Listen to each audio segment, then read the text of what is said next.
साधनों की भी भरमार होती चली गई, हमको भी साधनों का उपयोग होता था।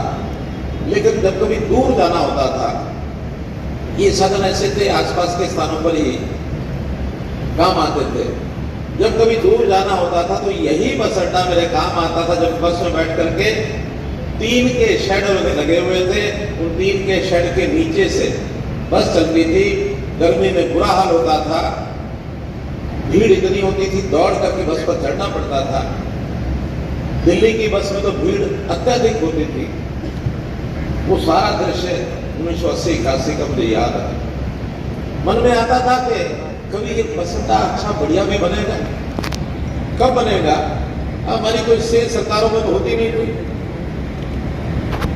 मैंने एक बार डॉक्टर मंगल सेन जी को कहा, मैं कहा NIT का बस अड्डा बहुत खस्ता हालत है उसकी, 3 शेड में चलता है, कोई वहां बड़ा भवन बन जाए, कोई सरकार को जरा आप भी कहिए।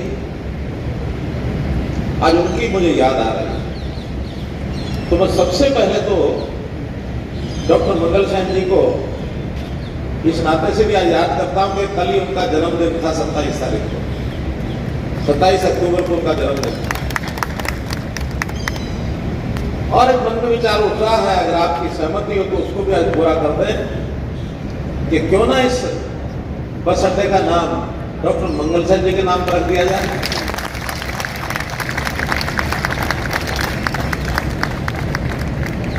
मंजूर है? एक हमारी घोषणा पिछले बजट सत्र में भी थी कि आगे से बस अड्डे जो होंगे उसको हम बस पोर्ट करेंगे।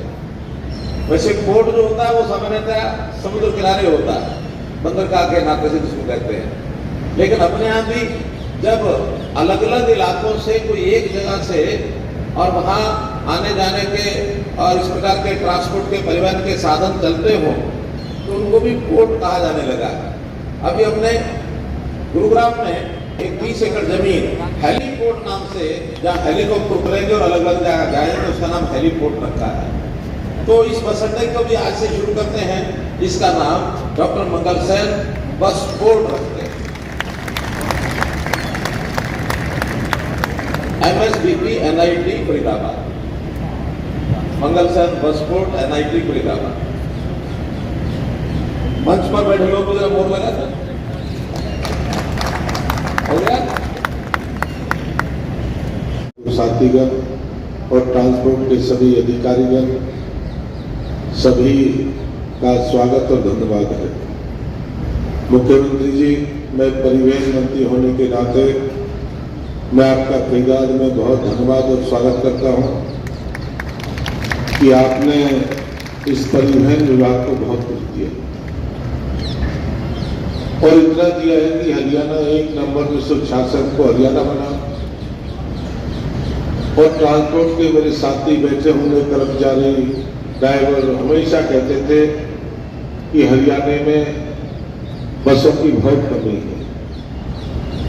और जो पिछले 4500 का जो बेड़ा था पूरे प्रदेश का, आपने उसको बढ़ा के 5300 का बेड़ा आपने मंजूरी दी कि हरियाणा में 5300 बसों की जरूरत है। मैं उसका भी आपका धन्यवाद करता हूँ।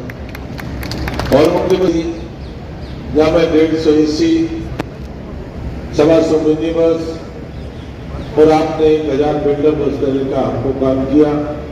जो हाई पावर कमेटी में 550 करोड़ की बस आपने देने का काम किया। और 31 मार्च तक सारी बसें हरियाणा के बेड़े में शामिल होंगी। हरियाणा में कोई गांव, कोई शहर, कोई अड्डा ऐसा बाकी नहीं रहेगा जहां कोई आदमी कहते मेरे कॉलेज के लिए, बेटियों के लिए बस नहीं मिली, किसी स्कूल या बस अड्डे पे, ऐसा काम आपने किया। और आपने पूरे प्रदेश को, मेरे विभाग को नहीं, आपने पूरे प्रदेश को दिशा दी। और पूरे प्रदेश में तो क्षेत्रवाद था इस हरियाणा में। हरियाणा में जहां का मुख्यमंत्री बनता वहीं का बस अड्डा बनता था, वहीं के हाईवे बनते थे। आपके मुख्यमंत्री बनने के बाद हरियाणा प्रदेश में कोई जिला ऐसा नहीं है जहाँ विकास की जड़ी आपने ना लगाई है। और आपने मुख्यमंत्री, हमने ट्रांसपोर्ट के महकमे में जो 20-20 साल से थी, हमने 2400 परमिशन चाहे एलडीसी के हो, यार्ड मास्टर के हो, ड्राइवर के हो, कंडक्टर के हो, और जो लोग बार बार कभी नहीं मिला, वो आपकी दिशा पे हमने काम किया।